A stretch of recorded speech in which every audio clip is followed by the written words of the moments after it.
Hello, hello, good morning. It is Claire here again in the Home Education Hub. And as always, I am excited to be here with you all. And this morning we have a very special guest, another expert speaker. Now we have the lovely Phil here with us today, Phil Kwok, who runs a tutoring agency called EasyA, because by working with them, it is going to be easy for you to nail that A. And what he's also developed, which is really fabulous, and he'll tell us a little bit more about this at the end, is a mobile education app, also called EasyA, which he explains is a bit like Uber for tutors, right? If you're looking for that tutor, if you've got a question that you can't answer, if your teens have got a question that they can't answer, the school's sending homework, some of it you can support with, some of it's just beyond you, right? You can use this app to ask this question, and Phil will make sure that you get matched with a tutor who can answer that question. Perfect, right? But today we're going to be talking a little bit more about questioning and curiosity and confidence, because all these things go hand in hand. And in order to make a really good learner, like in order to really elevate your learning, you will need to be able to ask questions. And in order, as parents and teachers and educationalists, to up-level our teaching, we need to understand how important it is to ask the right question. So here to help us is the lovely Phil. Welcome, welcome, Phil. Thank you for being here today. No, thank you, Claire, for having me. It's a pleasure, as always, to talk to incredible, educationalists and business people like yourself. So just tell us a little bit about how you came to be co-founder of EasyA, and also tell us a little bit about how you felt there was a need to develop this incredible app that you have. Yes. Well, it all started when I was a tutor. So I was a former tutor. My co-founder was a tutor as well. And what we found is that often children would have lots of questions, but it would take too long for them to get an answer. So in a tutoring context, what would happen is that we would often go to people's houses once a week or maybe twice a month. And they would have sort of often a stack of questions, and we would try to go through them. And sometimes by the end of the session, we'd gone through a lot and it seemed like they understood it. But actually, we'd come back the next week and they would have the same questions again and again. And we would try sort of a little puzzled as to why this was happening. During the session, it felt like they understood it. And then we'd come back and actually, the understanding wasn't quite there. And this also happened, well, we found that this also happened sort of in schools, talking to teachers, that a lot of students would have questions. It would seem like sort of they understood them. And then sort of the knowledge wouldn't quite be retained. And what we found actually was that what was missing was that timing aspect, that when students got the help they needed, when they needed it, so while they were struggling with the maths question, they were really able to retain that information really well. And actually looking back to when I was at university and at school, I found that, the best learning that I had was actually when I was talking with the professor and engaging in sort of this dialogue. So on the one hand, we founded EasyA really to provide students with on-demand maths homework help, because we found that was really important for students. Especially with class sizes now so big in schools, it's quite difficult for students to get the help that they need.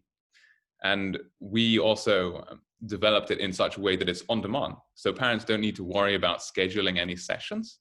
It all just happens when the child needs it. So what the child will do is to take a picture of their question and be connected with the expert tutor within minutes. And everything just happens in the app seamlessly. And it's not just question and answer. Of course, a lot of it happens in between. But I think we'll come on to discussing sort of how students can ask the right questions in a moment. I love that. And the thing is, especially in our society nowadays, people are used to quick fixes, right? The thing is, everything has sped up. Now, that can be a conversation for another day, like the pros and cons of that, right? And the pros and cons of actually working through a problem, you know, using your own initiative to find an answer and all of that, right? That can be a conversation that we can have another day. But I love the fact, I can see how this would really appeal to young people to be like, okay, I'm struggling with my maths homework. I need to get it in tomorrow and I've got to get this done. I need some support, right? So the thing is, your tutors, let's just be clear, your tutors aren't just giving the answers. They're actually helping the student to work through to find the answers. Is that right? That's exactly right. And I think that's really important, because just getting the answer isn't going to get you very far. I think that everybody pretty much understands that. But where we've worked with a Cambridge academic to develop our sort of teaching methodology, we have sort of two ways of teaching. And so the first is, as you say, and I think this is sort of quite commonly held belief, that students shouldn't just be given the answer, right? You should work through to the answer with the student. And so that's what we call problem posing and then problem solving.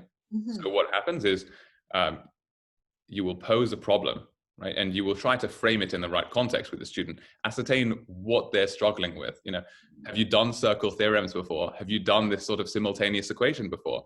Ascertain what level they're at, and then ask them how, you know, what steps they're struggling with. So maybe they got the first step, but they're just struggling with something else. So ascertaining, and through this dialogue, seeing what students are struggling with, and then working through to the answer.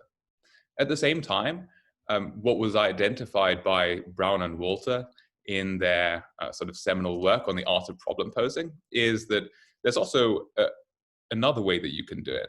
So that is where it's problem solving first and then problem posing second.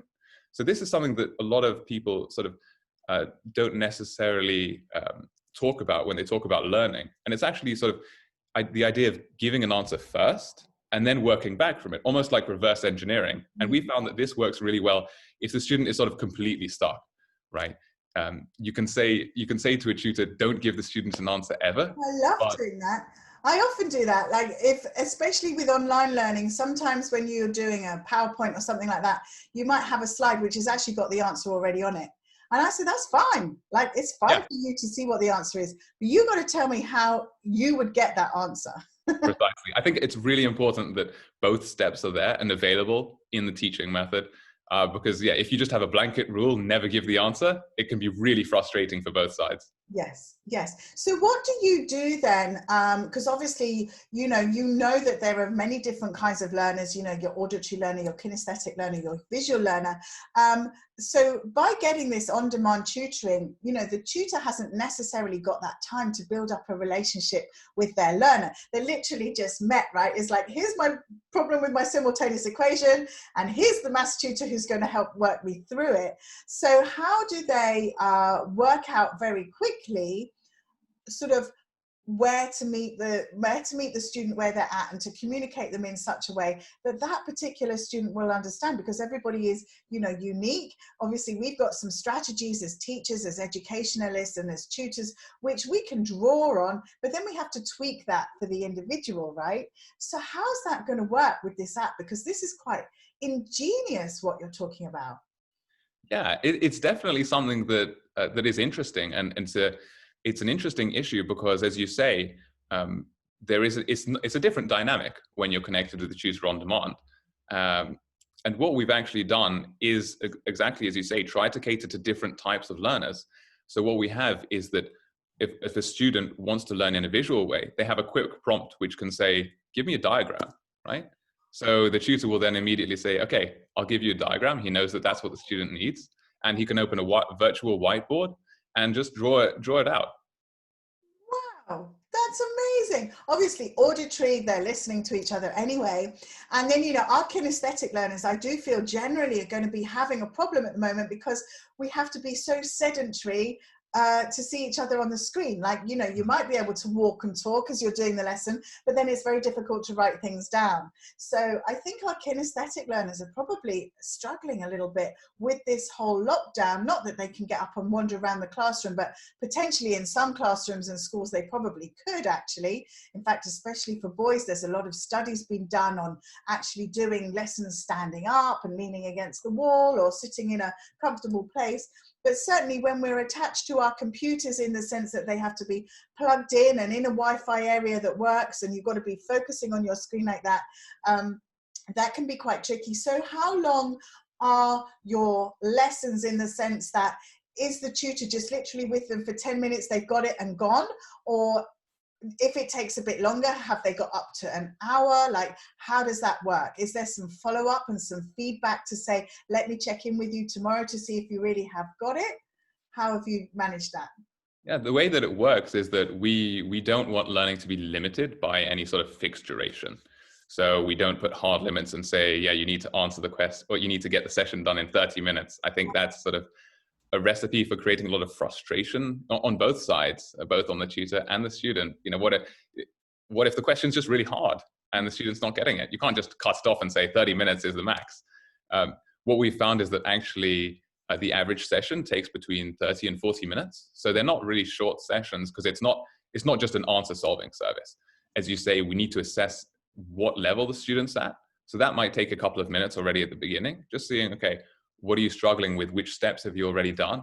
Yeah. And then the rest of it is actually working through to the answer and verifying that the student does actually understand it. Mm-hmm. So what we advise our tutors to do is make sure that at the end of the session, you check that the student does actually understand it. And what that can involve is giving the student another question, which is similar, so that you're really verifying that they haven't just got the answer. They haven't just sort of got there because you've sort of guided them very carefully. But then you're asking them, can you actually solve it on your own? And that's, you know, as we all know, that's something very different. Yes, exactly. That level of mastery, you know, I often say, you know, can you explain it to your parent? Can you explain it to your sibling? You know, obviously when I'm with them, can you explain it to me? Like, oh, I can't remember. I think I play a bit dumb, you know, I may have missed out a couple of steps. Can you explain it back to me? And that, of course, then elevates their confidence as well, to be able to go like, oh my gosh, I didn't understand this. And now I'm actually explaining it to the tutor. Like, wow, that's quite something. So talk us through, I love this app. We'll put all the links after this live, and we'll also put them in the group as well, so that people can obviously use that moving forwards, regardless of what they're doing, regardless of what schools are doing going back, and all of that kind of stuff. This is a fabulous resource to just support people in their education, and it's specifically on maths, is it? Yes, that's correct. Maths up to GCSE. Yeah. And maths is often one of those really gnarly ones that, you know, people are like, oh, not maths.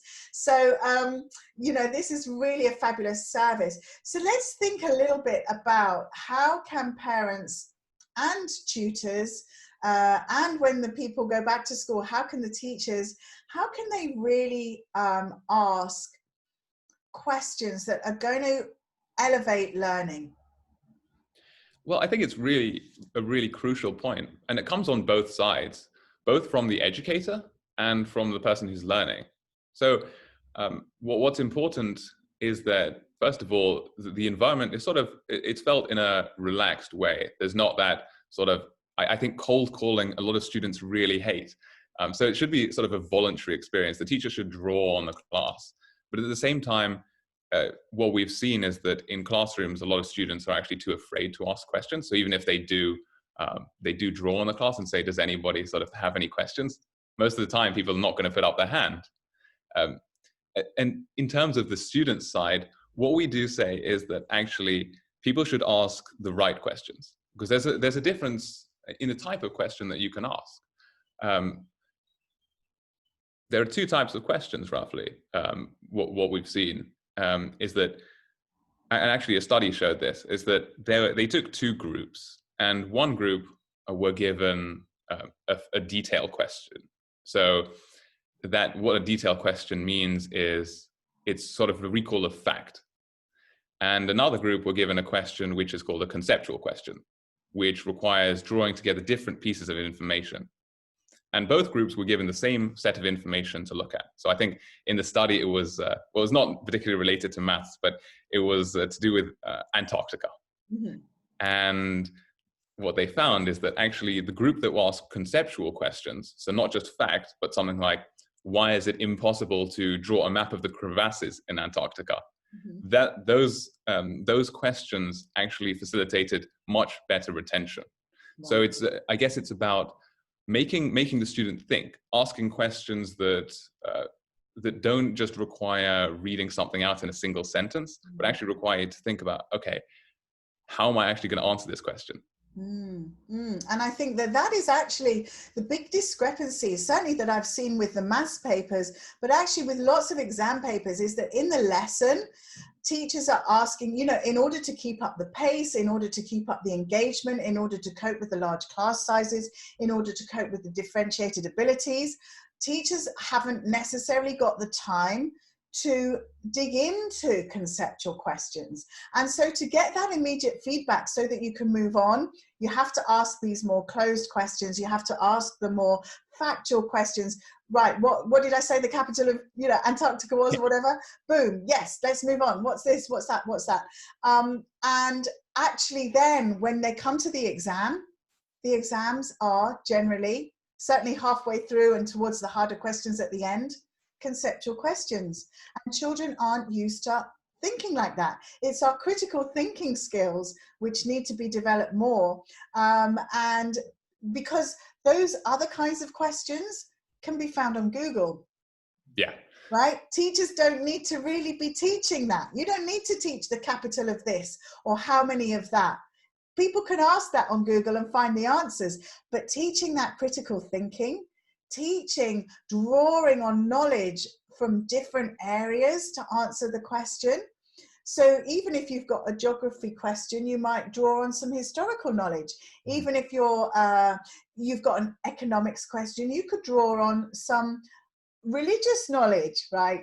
So it's about allowing us to expand ourselves, I think, as humanity, to be able to think outside the box and to really use the conceptual questioning and answering to draw on different things that we know, to have this huge, beautiful answer which just is expansive.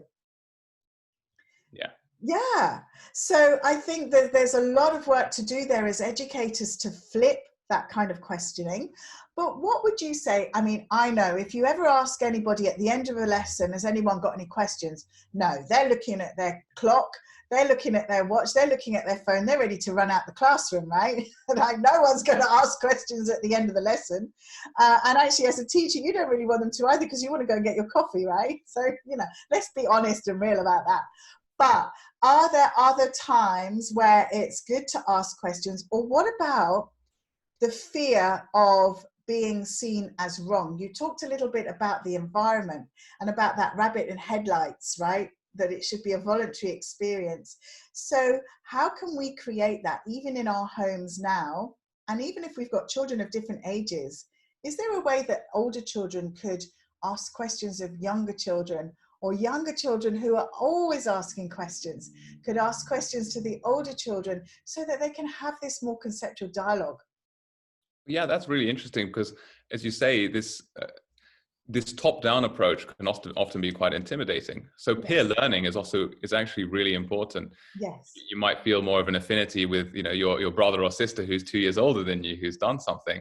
And so asking questions of them is also, it's something that can really help, as long as they're willing, of course. Yes. I mean, you often have older siblings who don't really want to answer their younger siblings' maths questions. Yes, yes. And so what would you say about that kind of intimidating learning environment for questioning? I mean, I know when we talked earlier, I gave you an example of, you know, feeling like a rabbit in headlights when I was asked for my times tables, you know, 7 6s, and I'm like, I can't remember what it is, you know, because I'm just put on the spot. Like I used to hate that kind of questioning. So what goes on in people's heads and in their bodies, and, you know, what makes us scared to answer the questions? Yeah, I think it's a number of reasons. It's well, first of all, it's this sort of ego thing, right? You don't want to feel deflated if you ask a question that, first of all, sounds silly, or if the teacher then responds to you and says, you know, well, what do you think? And you're just stumped, right? On the other hand, what we see is also that in classrooms, a lot of students ask questions not necessarily because they don't understand it, but because they want to show off how good they are, right? So they'll ask a question and they'll sort of phrase it in a way that means that they can show off their knowledge.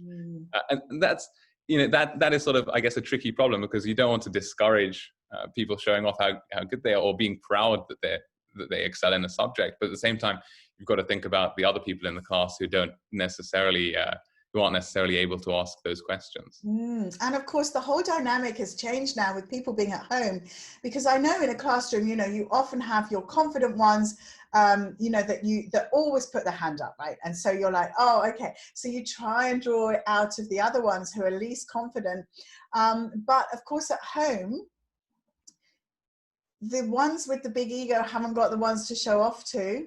And the ones who are shy and would be lacking in confidence in that classroom scenario have actually got to step up to the mark now and ask those questions of their parents or tutors.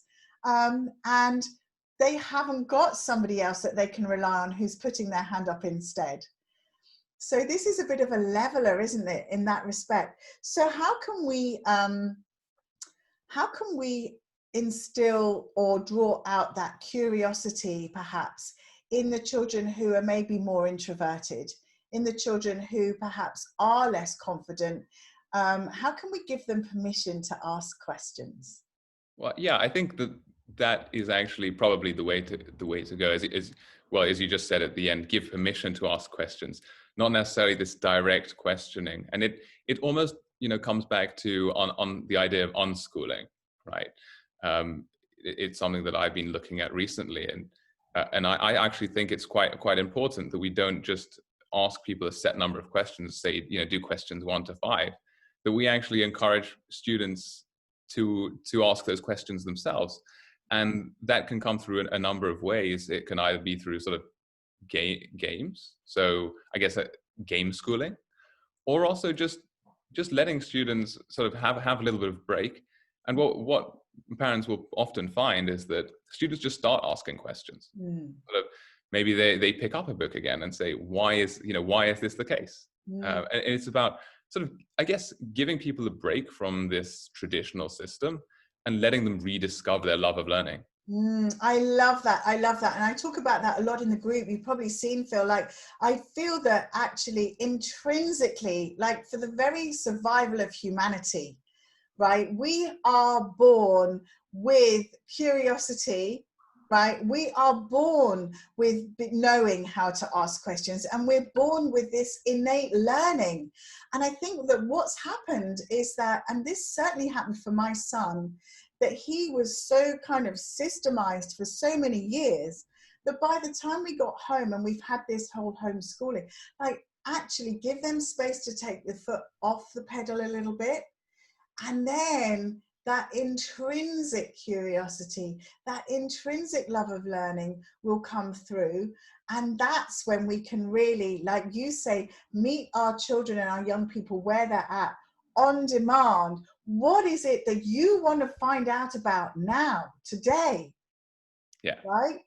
Exactly. Not because the school says so, not because the government says so, not because I say so, but just because you want to know. Yeah, I was talking with another parent actually who likened it to food, right? You're not necessarily going to force feed your child all the time. They just naturally sort of will ask you, they'll say, you know, mom and dad, I want to eat something. And it's, oh my God, learning is no different. You know, raid the fridge. Yes, yes. And it's about giving them that different tastes, giving them the opportunity to try different foods. Try this, suck it and see if you like it, you know. Yeah. Absolutely. And give them permission to say, no, they don't like it.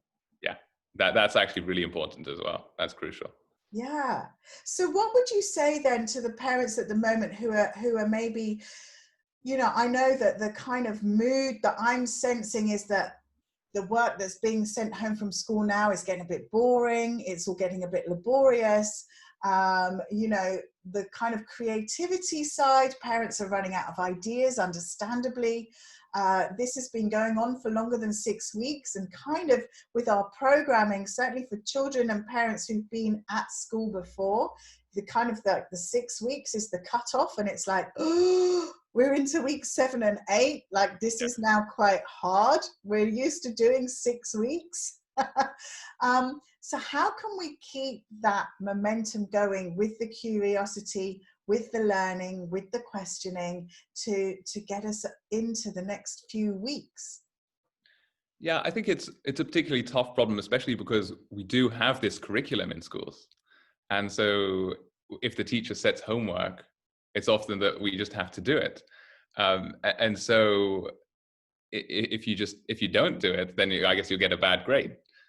It's about sort of working with both systems right now. You know, until this sort of broken educational system gets fixed, we've got to find ways of working with it.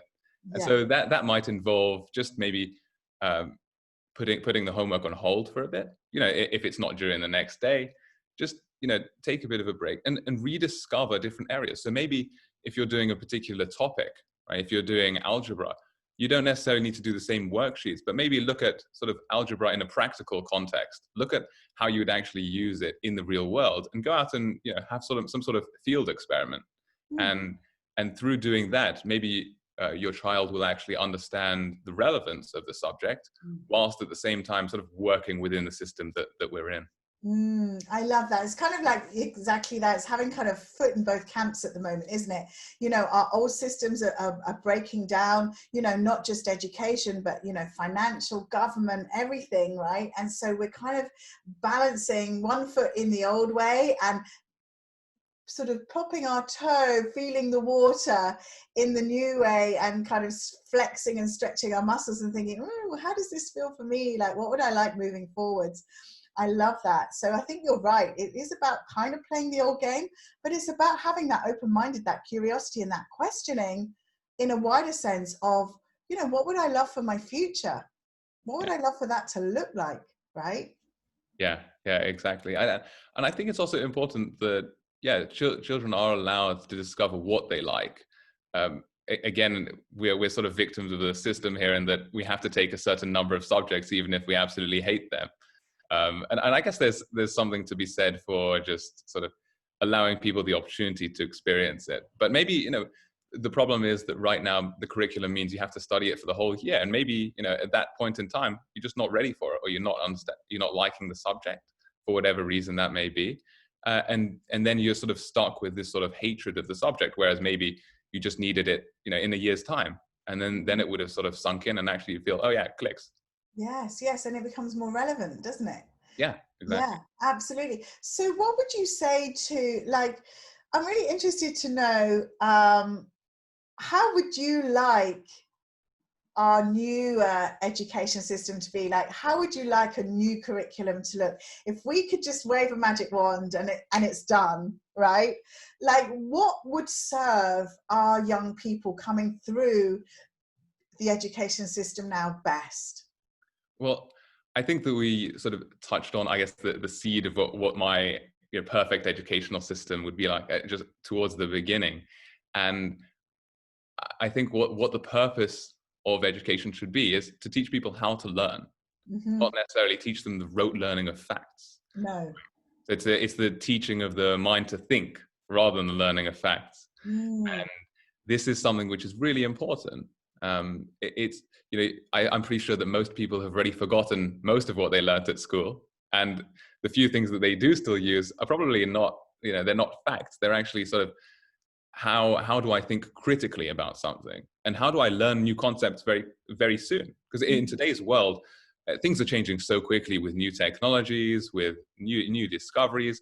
People not even necessarily staying in the same job for the rest of their lives. It's not like, you know, you come out of high school or you come out of university and, you know, you're going to be a lawyer for the rest of your life, or, you know, you might be a driver for the rest of your life. People switch through all the time with the current circumstances, and you just need to be able to adapt.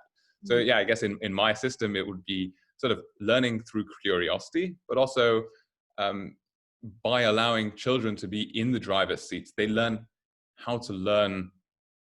Yeah, they just learn how to learn. Mm.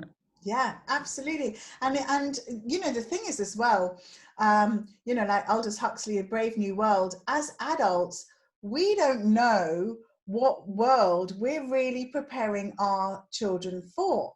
I think this is where half the problem lies.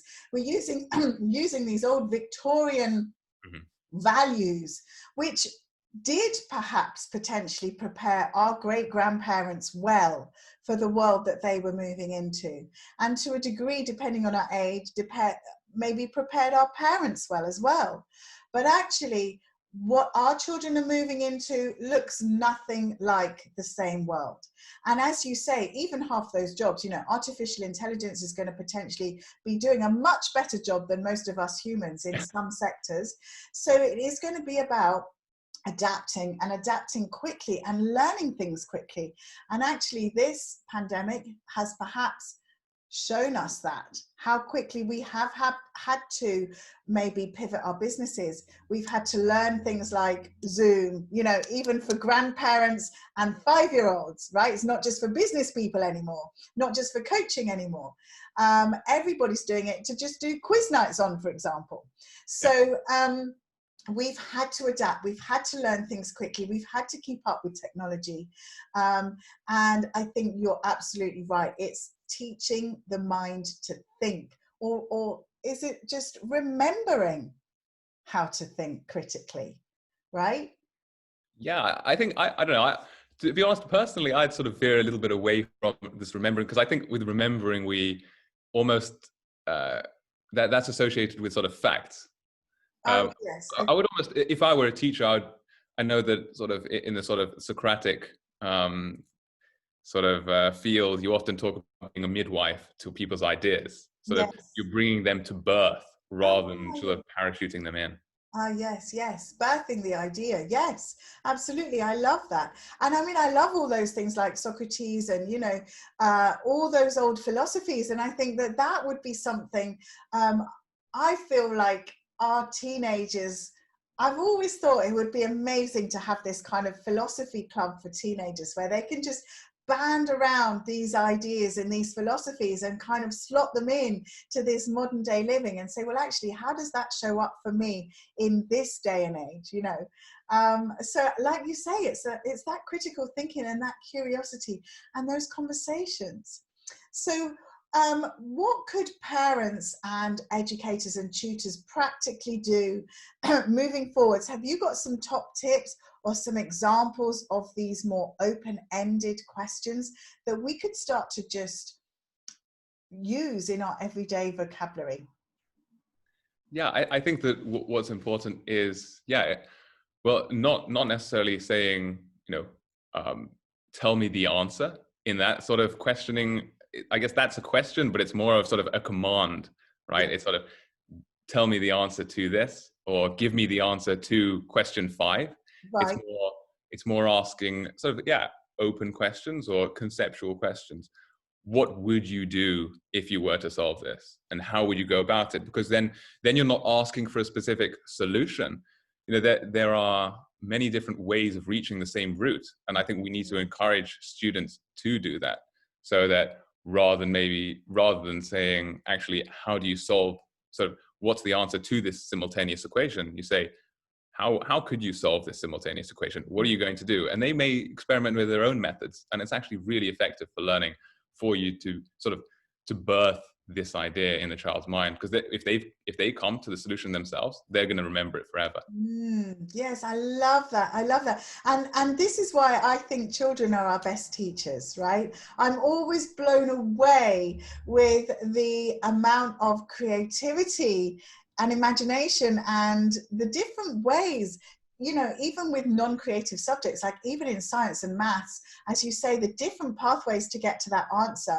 And when I've asked children in tutoring to explain their thought process behind the answer, like, I've loved some of the ways they've come up with, which I would never have thought of. And so this is where we can actually learn, isn't it? We're all learning. We're all learning.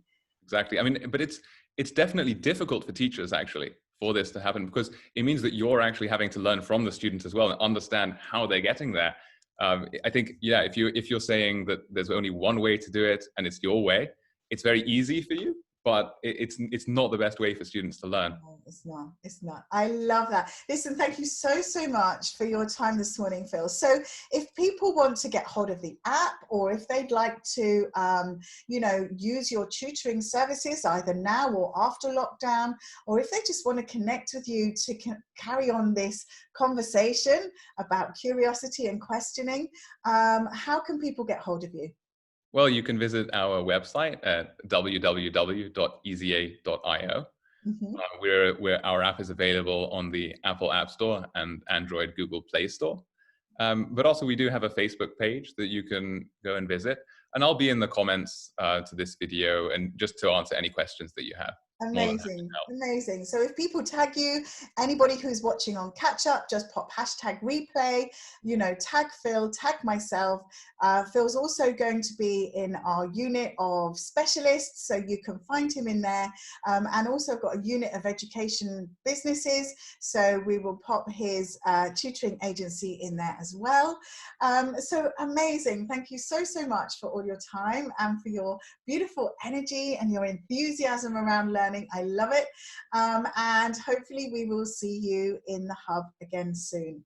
Yes, no, I'm so glad to have been on. No, thank you, Claire. You're very, very welcome. Bye, everyone. Bye for now.